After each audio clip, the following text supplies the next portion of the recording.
అందరికంటే ముఖ్యంగా ఈరోజు మానకొండూరులో కాంగ్రెస్ పార్టీ గెలవడానికి, ఈ రాష్ట్రంలో ప్రభుత్వం అధికారంలోకి రావడానికి అహర్నిశలు కష్టపడ్డటువంటి మానకొండూరు నియోజకవర్గ కాంగ్రెస్ కార్యకర్తలందరికీ కూడా 2 చేతులు జోడించి హృదయపూర్వకంగా నమస్కారం తెలియజేస్తా ఉన్నా.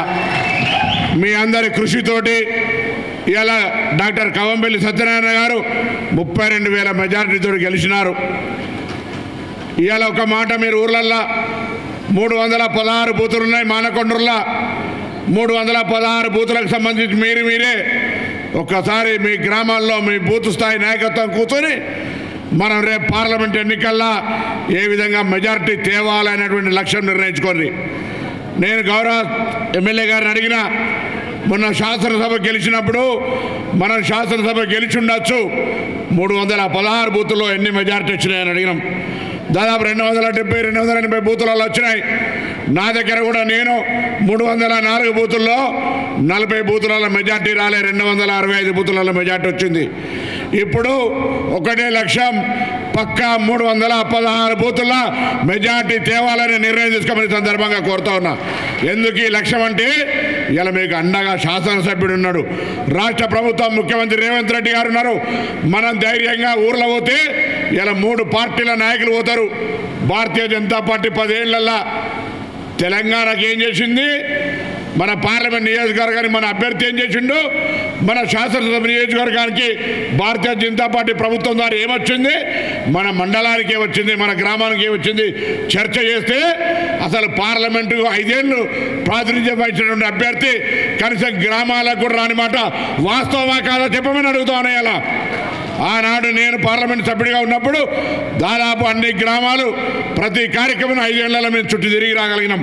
ఇవాళ ఈ పార్లమెంటు సభ్యుడు 5 సంవత్సరాల గ్రామాల ఇంతకుముందు చెప్పినాడు. మా పర్లపల్లి పోలంపల్లి మిత్రుడు అంత పెద్ద గ్రామానికి కూడా, పోలంపల్లి గ్రామం లాంటి గ్రామానికి కూడా ఇవ్వకపోతే ఆ పార్లమెంటు సభ్యుడు ఎక్కడ మండల కేంద్రాలకు కూడా 5 సంవత్సరాలు రానటువంటి పరిస్థితి ఇలా ఉంది. మీకు ధైర్యం ఉంది, చర్చ చేయండి.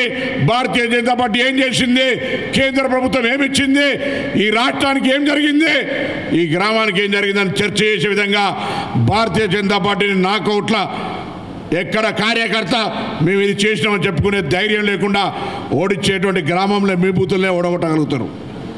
టీఆర్ఎస్ పార్టీ 5 సంవత్సరాలు ఆయన కూడా ఎంపీ ఉన్నాడు, వినోద్ కుమార్ గారు. ఏమనుకోవద్దు, ఓన్లీ కొంతమందికి మాత్రమే పరిమితమై అసలు ఈ జిల్లా కానటువంటి వ్యక్తి కనీసం సిగ్గుండాలి కదా ఇక్కడికి వచ్చి పోటీ చేయడానికి అని అడుగుతా ఉన్నాం. ఇలా ఆయన ఇక్కడికి వచ్చి మళ్ళీ ఏ ముఖం పెట్టుకున్నట్లు అడుగుతా ఉన్నాడు. ప్లానింగ్ బోర్డు చైర్మన్ 5 ఏళ్ళు ఉంటివి, ఎంపీకి 5 ఏళ్ళు ఉంటివి, 10 ఏళ్ళు నీ ప్రభుత్వ అధికారం ఉన్నది. ఎవరికి ఏం చేసినావు చెప్పి జిల్లాకు ఇక్కడేం చేసినావు చెప్పు. పార్లమెంటులో వినోదన్న గలం కావాలట, రా పార్లమెంట్లో నువ్వేం మాట్లాడలేవో మేమేం మాట్లాడలేవో బహిరంగ చర్చకు ఇక్కడనే సిద్ధమనే మాట ఈ సందర్భంగా మనం చేస్తాం. ఆ ధైర్యం తీసుకోండి. ఊర్లలో ఇలా మీరు 2 పార్టీలను మల్ల యుద్ధంలో ఏ విధంగా అయితే నాకౌట్ కొడతామో ఆ విధంగా గ్రామ స్థాయిలో బూత్ స్థాయిలో వాళ్ళ కార్యక్రమాలు ఏమీ లేవని బల్ల గుద్ది నాకౌట్ కొట్టే విధంగా మీరు మీ కార్యక్రమం ఉండాలి. కాంగ్రెస్ పార్టీకి వస్తే ఆనాడు 2004 నుంచి 2014 రాజశేఖర రెడ్డి గారి నాయకత్వంలో మనం చెప్పిన ప్రతి మాట అమలు చేసినాం. ఇలా ధైర్యంగా గల్లెగరేసుకొని చెప్పుకునే హక్కుంది. అదేవిధంగా మొన్న కూడా కాంగ్రెస్ అధికారంలోకి వచ్చిన తర్వాత 4 నెలల్లో ఎక్కడికైనా ధైర్యంగా చెప్పండి. ఈరోజు ఆర్టీసీల మహిళలకు ఉచితంగా బస్ ప్రయాణం ఇస్తా ఉన్నాం.